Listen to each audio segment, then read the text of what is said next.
Hello. Let's talk a little more about Chapter 1 in our literature book. Last week you read Chapter 1 and answered some questions about the setting and a little bit about our main character, Jamie.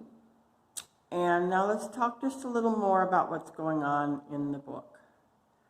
As you probably noticed, the book takes place in California.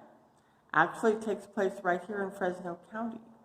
And that's partly because our author lived here and she knew what life was like here. She lived here from 1930 to 1940.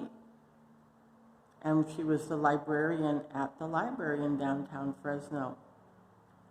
So this was a place she was very familiar with, and these were children she was very familiar with because she worked with these kinds of children in their schools. As you read in our author study, you saw that she went around to schools for migrant children and told stories. And later in the book, you're going to see Jamie go to one of these schools for the migrant children. It was separate from the regular schools because the kids didn't stay very long. They might be here for a week or a month or two, and then they were off again. So on page 10, if you'll look there in your book, we see why Jamie's family were migrant farm workers, moving always with the crops. It says, I'm going to pause to go get my book. All right, on page 10 of our book, you'll go there with me, the middle of the page. Sorry for the shaky camera, I left my tripod at home. It says, but strangely enough, you see where I am? Right smack in the middle of page 10. Not once since the drought and dust storm had driven them out of Texas. That's all as far as we have to go. Now you know what that's talking about.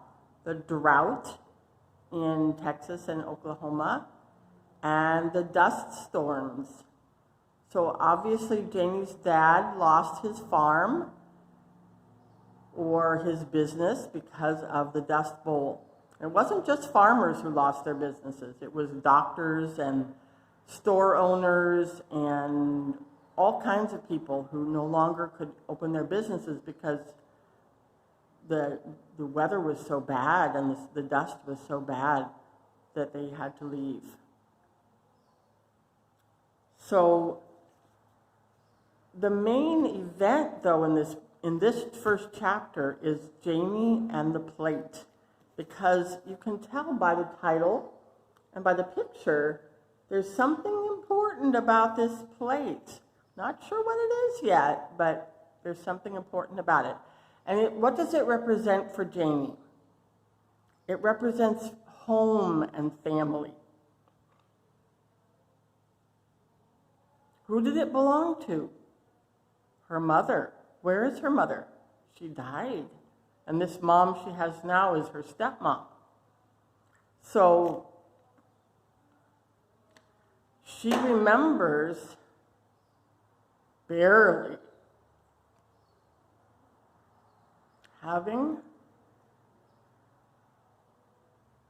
what? A real home. But they've been moving another place you'll see for 5 years, so since she was 5 years old, they've been moving from place to place so her dad could find work on the farms. And they came here so he could work in the cotton. And out on the west side of Fresno County, we have a lot of big cotton farms. They're even bigger today than they were then. This is almost 100 years ago, like 90 years ago, 85 years ago, this story happened.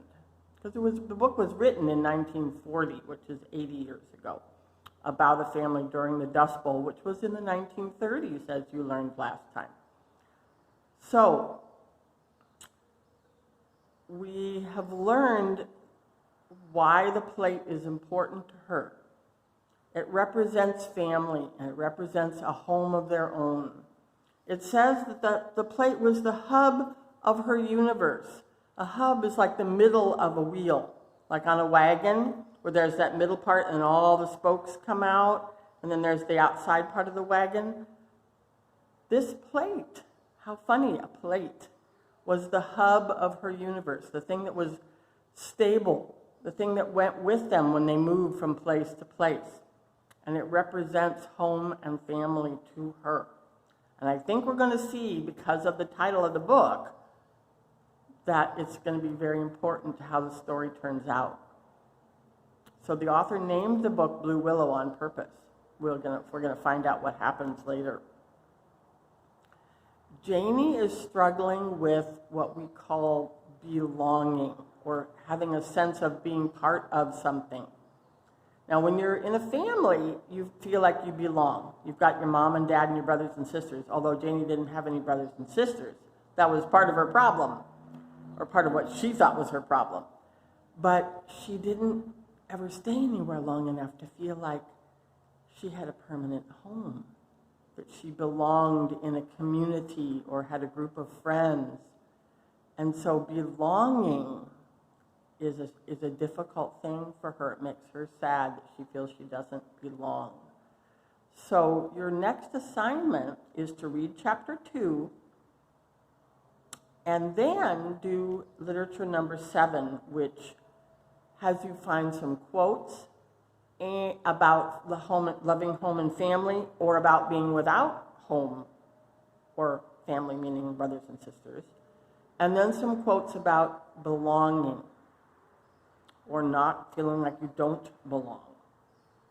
So I'll come back after you've read the chapter today, and we'll talk about how to find the quotes, and we'll work together on them. And then I will leave you to find some on your own and to write your paragraph.